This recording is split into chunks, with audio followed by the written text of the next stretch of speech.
ध्यान लगाने मैं चलूं, ध्यान लगे ना मेरा। हे बुद्ध, आप ही कर दो पार मेरा ये बेड़ा। जी हाँ दोस्तों, जब भी हम ध्यान लगाने की कोशिश करते हैं तो हमारा ध्यान लग ही नहीं पाता है, या फिर हमारे मन में ये शंका रहती है कि हमें पता ही नहीं होता कि ध्यान क्या होता है और कैसे लगाया जाता है। इसी दुविधा का हल भगवान बुद्ध ने बड़े ही सरल शब्दों में किया हुआ है। भगवान बुद्ध ध्यान की प्रतिमा माने जाते हैं और उन्होंने जितने सरल तरीके से ध्यान की विधियां बताई हैं और किसी ने नहीं बताई। ये कहानी पूरी सुनने के बाद आपको ध्यान के बारे में कोई भी शंका नहीं रहेगी। तो चलिए कहानी को शुरू करते हैं। एक बार बुद्ध के पास उनका एक शिष्य आया और उनसे बोला, बुद्ध, मुझे आपके सानिध्य में 3 साल हो गए हैं। मैं रोज आपके बताए अनुसार ध्यान लगाता हूँ, फिर भी मुझे 3 साल में ध्यान से कुछ भी नहीं प्राप्त हुआ। वहीं मेरे मित्र कहते हैं कि उन्हें कुछ ना कुछ ध्यान करके प्राप्त हुआ है, पर फिर मुझे क्यों नहीं हुआ। मुझे माफ करें बुद्ध, पर अब मेरे मन में ये विचार आने लगे हैं कि ध्यान से कुछ मिलता भी है या फिर ये मिथ्या है, क्योंकि मुझे तो आज तक कुछ भी नहीं मिला। और जो लोग कहते हैं कि मुझे ध्यान करने से ये प्राप्त हुआ, वो प्राप्त हुआ, मुझे लगता है कि वे सब झूठ बोलते हैं। आपने ही कहा था कि अपनी बुद्धि से खोजो, और अब इतने वर्षों तक ध्यान करने के बाद मुझे ऐसा लगता है कि ध्यान से कुछ नहीं मिलता। आप ही मेरा मार्गदर्शन करें। बुद्ध मुस्कुराए और बोले, इसका जवाब मैं कल सुबह ध्यान सभा में दूंगा, तुम वहां आना। अगले दिन बुद्ध सभी को इकट्ठा करके उपदेश देने लगे। उन्होंने कहा, आज मैं तुम्हें एक कहानी सुनाऊंगा। उसे तुम बस एक कहानी की तरह सुनना और समझना। ये पूरी तरह से एक काल्पनिक कहानी है। एक गुरु ज्ञान के लिए बहुत प्रसिद्ध थे। कहा जाता है उन्होंने एक सोने का पहाड़ जिसका शीश हीरे का बना हुआ था, उसे खोज लिया था, जिससे उन्हें ज्ञान की प्राप्ति हुई। वो पहाड़ पर अकेले रहते थे। उन्होंने किसी को भी अपना शिष्य नहीं बनाया। काफी समय बाद 3 भाई उनके शिष्य बनने के लिए उनके पास गए और उनसे ज्ञान ग्रहण करने को कहा। गुरु मान गए और उन्हें अपने साथ में ही रख लिया। फिर तीनों ने उनसे सोने के पहाड़ के बारे में पूछा। गुरु ने कहा, मैं तुम तीनों को इसका जवाब बारी बारी से दूंगा और इसका रास्ता भी बताऊंगा ताकि तुम उस पर चढ़ सको। फिर गुरु ने पहले शिष्य को बुलाया और एक रास्ते की तरफ इशारा किया और कहा कि यहाँ से तुम सीधे चले जाना और कहीं मत मुड़ना। ये रास्ता तुम्हें सीधे उस पहाड़ तक ले जाएगा और कहीं भी अपनी यात्रा मत रोकना। वो शिष्य अपने गुरु का आशीर्वाद लेकर यात्रा के लिए निकल पड़ा। रास्ते में उसे काफी कठिनाई हुई। उसके पांव में कांटे चुभे, कुछ कीड़े मकोड़ों ने भी उसे काटा, कुछ जंगली जानवरों से भी उसका सामना हुआ, पर वो जैसे तैसे जंगल पार कर रहा था। तभी रास्ते में उसे भूख लगी। उसने जंगल में कुछ खाने का इंतजाम किया। खाना खाकर फिर से वो आगे बढ़ गया। उसके बाद वो एक मरुस्थल में पहुंच गया। वो काफी बड़ा था। उसके पास खाने के लिए थोड़ा सा खाना बचा हुआ था, लेकिन उसके पास पानी नहीं था और वो प्यास से बहुत व्याकुल हो रहा था। फिर भी वो चलता रहा। चलते चलते अंत में वो बेहद थक गया। अब उसके लिए प्यास सहना नामुमकिन हो गया था। उसके मन में अब ये सवाल आने लगे कि कहीं गुरु ने उसे कोई गलत मार्ग तो नहीं बता दिया। अब धीरे धीरे उसका चेहरा मुरझाने लगा और गला सूखने के कारण वो वहीं मरुस्थल में गिर गया। तभी अचानक से वहां बारिश की बूंदें गिरने लगी। वो उठा और तुरंत अपना बर्तन भरने लगा और अपनी प्यास बुझाई और फिर से आगे बढ़ गया। अब वो एक नदी के किनारे पहुंच गया था। नदी पार करने के लिए उसने एक नौका बनाई और उसे पार करने लगा। तभी वहां एक बवंडर आ गया और उसकी नाव उसमें डूबती चली गई। वो आदमी भी पानी में डूबने लगा और डूबते हुए सोचने लगा कि गुरुजी ने ये कैसा मार्ग बताया है। यहाँ तो बार बार मैं मौत के करीब जा रहा हूँ। अब तो पक्का ही मैं नहीं बचूंगा। तभी वहां पर कुछ लोग पहुंच गए और उस शिष्य को बचा लिया। वो पास के गांव के मछुआरे थे, इसलिए उन्होंने उस शिष्य को अपने घर ले जाकर खाना खिलाया और कुछ खाना खाने के बाद उसे आगे के रास्ते के लिए थोड़ा सा खाना दे दिया। वो शिष्य फिर से आगे बढ़ गया। जैसे जैसे वो आगे बढ़ा तो आखिर में उसने देखा कि आगे एक बहुत बड़ी खाई थी। उसे देखकर वो जोर से चिल्लाकर बोला, गुरु ने मुझे गलत रास्ता दिखाया है। हीरे के शीश वाला सोने का पहाड़ तो छोड़ो, यहाँ तो कोई रास्ता तक नहीं है। मेरी सारी मेहनत व्यर्थ हो गई। और वो वापस यात्रा कर गुरु के पास पहुंच गया और कहा, आपने मुझे गलत मार्ग क्यों बताया? वहां तो कोई पहाड़ ही नहीं था, बस एक जंगल, मरुस्थल, नदियां और खाई के अलावा कुछ नहीं था वहां पर। गुरु ने कहा, तो तुमने इन सब से क्या सीखा? शिष्य ने कहा, मैं कुछ सीखने थोड़ी गया था, मैं तो उस सोने के पहाड़ को खोजने गया था जो मुझे मिला ही नहीं। उस रास्ते से मैं क्या सीखता? रास्ता लंबा था, बेहद कठिन था। उसे पाने की चाह में मैंने सब पार कर लिया, लेकिन इतनी मुश्किलों के बाद भी मुझे कुछ नहीं मिला। तब गुरु ने कहा, तुम रुको, मैं तुम्हारे दूसरे भाइयों को भेजता हूं। शिष्य ने कहा, उन्हें भी वहां कुछ नहीं मिलेगा। अरे वहां पर कुछ है ही नहीं, उन्हें क्या मिलेगा वहां? तब गुरु ने अपने दूसरे शिष्य को आशीर्वाद दिया और वो भी उस मार्ग पर निकल गया। कुछ दिन के बाद वो भी वापस आ गया। तब गुरु ने पूछा, तुम्हें वो पहाड़ दिखा? शिष्य ने कहा, नहीं, मुझे कोई पहाड़ नहीं दिखा, वहां तो बस एक खाई थी। मुझे लगा शायद मैं आपके बताए रास्ते से भटक गया हूं, इसीलिए मैं आपसे रास्ता पूछने आ गया। तब गुरु ने पूछा, तुमने इन सब से क्या सीखा? शिष्य ने कहा, गुरुदेव, मैंने अपनी पूरी यात्रा एक जंगल से शुरू की और उसे पार करते हुए आगे निकल गया। मैंने यही देखा कि कैसे सारे जीव एक दूसरे पर निर्भर रहते हैं और एक दूसरे का खाना भी बनते हैं। उसके बाद मैं एक मरुस्थल में पहुंच गया। वहां पूरे रास्ते में मैं पानी के लिए व्याकुल रहा। एक समय के लिए मुझे ऐसा लगा जैसे मैं मृत्यु के करीब आ गया हूं। तब मैंने समझा कि जीवन का मोल क्या होता है, एक एक सांस की कीमत क्या होती है। तब मैंने आकाश से अमृत को बरसते देखा। तब उस पानी को पीकर मुझे वापस जीवन मिला।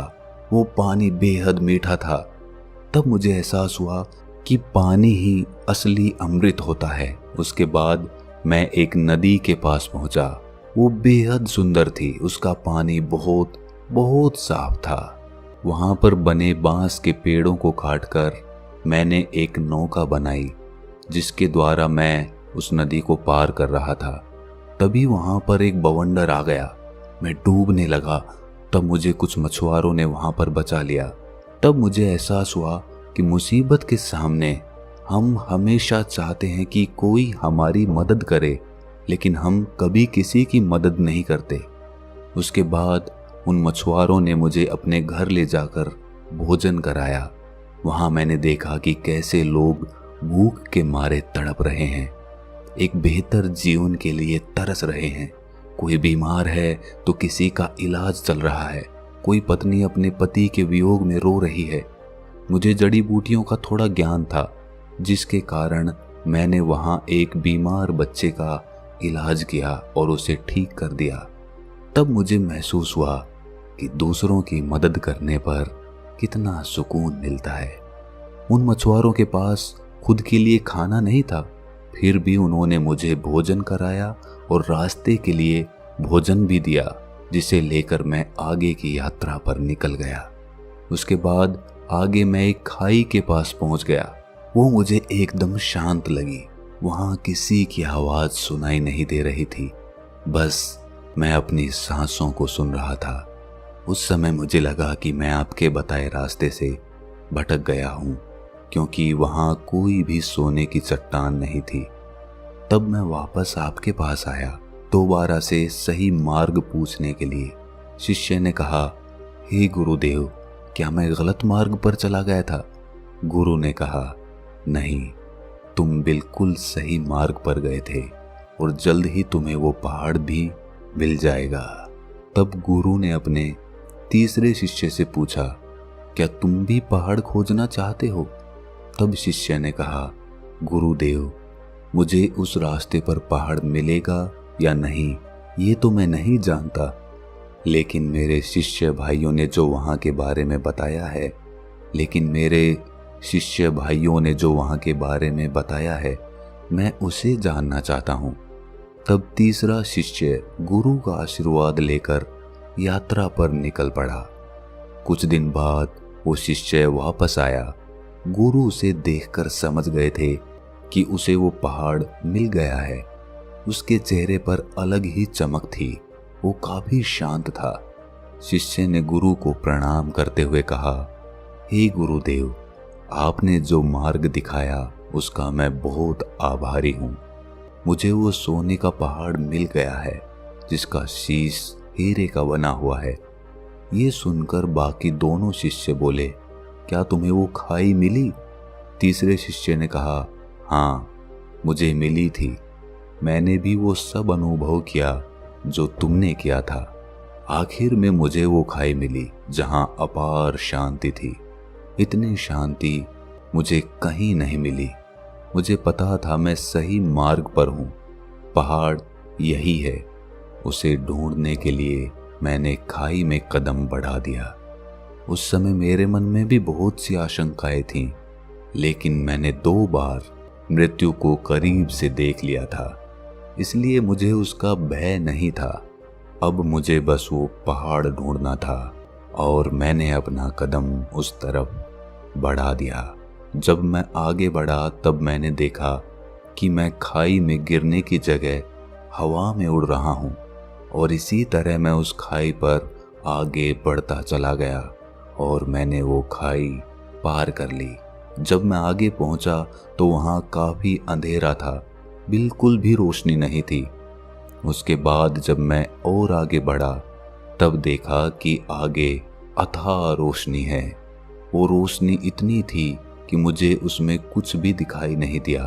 तब भी मैं आगे सीधा बढ़ता गया। उस समय भी मैं बेहद डर रहा था, कांप रहा था, लेकिन फिर भी मैं आगे बढ़ता रहा और अंत में मुझे वो सोने का पहाड़ मिल गया जिसका शीश हीरे का था। उसके ऊपर जाने के बाद मेरा मन बिल्कुल शांत हो गया। बेहद खुशी हुई और मन आनंदित हो उठा। कहानी पूरी होने के बाद बुद्ध ने सबसे पूछा कि तुमने इससे क्या सीखा?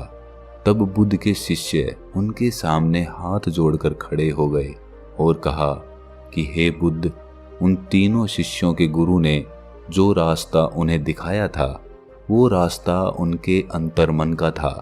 पहले शिष्य की लगन और निष्ठा सही थी, लेकिन वो महत्वाकांक्षी था। उसने मार्ग में आई किसी भी चीज से कुछ भी ज्ञान प्राप्त नहीं किया। वो पूर्ण रूप से महत्वाकांक्षी हो गया। उसके मन में बस वो पहाड़ चल रहा था, जिसकी वजह से वो आसपास की चीजों से कोई भी सीख नहीं ले सका, जबकि उसके आसपास ज्ञान ही ज्ञान था। दूसरे शिष्य ने सब देखा और समझा कि प्रकृति कैसे काम करती है, जीवन कैसे जिया जाता है, मौत के समय कैसा लगता है। उसने मौत और सांसों के मूल्य को समझा। उसने अमृत को पहचाना कि पानी ही अमृत है। वो आखिर तक गया और उस छोर से वापस आ गया जहां उसे मंजिल मिलनी थी।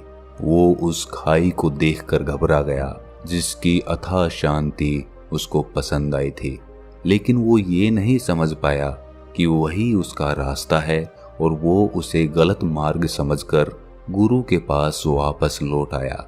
लेकिन इस यात्रा से उसने कुछ पाया, लेकिन तीसरे शिष्य के मन में उस पहाड़ को पाने की कोई जिज्ञासा नहीं थी। वो तो बस उस मार्ग को जानना चाहता था, उसे देखना चाहता था जो उसके साथियों ने देखा था। आखिर में वही हुआ, उसने हर चीज अनुभव की। फर्क बस इतना था कि वो उस खाई की गहराइयों में चला गया जहां एकदम अनंत शांति थी। वो इस सब को महसूस करते हुए अंधकार में आगे बढ़ता गया और एक समय के बाद उसने रोशनी ही रोशनी देखी और वो पहाड़ जिसकी उसे तलाश थी, वो पहाड़ कोई और नहीं बल्कि खुद का उसका शरीर था जिसमें सोना उसका शरीर था, जबकि हीरे का शीश उसका मस्तिष्क था, जिसमें उसे बहुत सारा ज्ञान और शांति अनुभव हो रही थी। अब जिस शिष्य ने बुद्ध से कहा था कि उसने 3 साल में ध्यान से कोई भी चीज प्राप्त नहीं की, वो बुद्ध से जाकर बोला कि मुझे माफ कर दें, पहले मैं आपका पहला शिष्य बना हुआ था, लेकिन अब मैं कोशिश करूंगा कि आपका दूसरा शिष्य बनकर दिखाऊं। अब मेरे मन में कोई भी दुविधा या सवाल नहीं है। दोस्तों, हम सब का ध्यान मंजिल की तरफ होता है, लेकिन असली आनंद तो रास्ते का होता है, मार्ग का होता है। और जो व्यक्ति मार्ग का आनंद लेते हुए मंजिल का सफर तय करता है, वो मंजिल तक पहुंचते पहुंचते ही अथाह शांति को प्राप्त कर लेता है। और जो आदमी सिर्फ मंजिल पर पहुंचने की चिंता करता है, वो मार्ग का आनंद ही नहीं ले पाता। इसीलिए मंजिल से ज्यादा मार्ग जरूरी हो जाता है।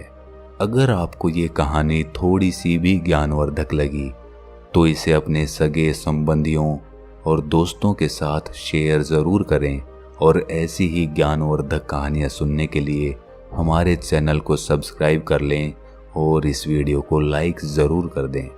तो मिलते हैं अगली कहानी में, तब तक के लिए अपना ख्याल रखें।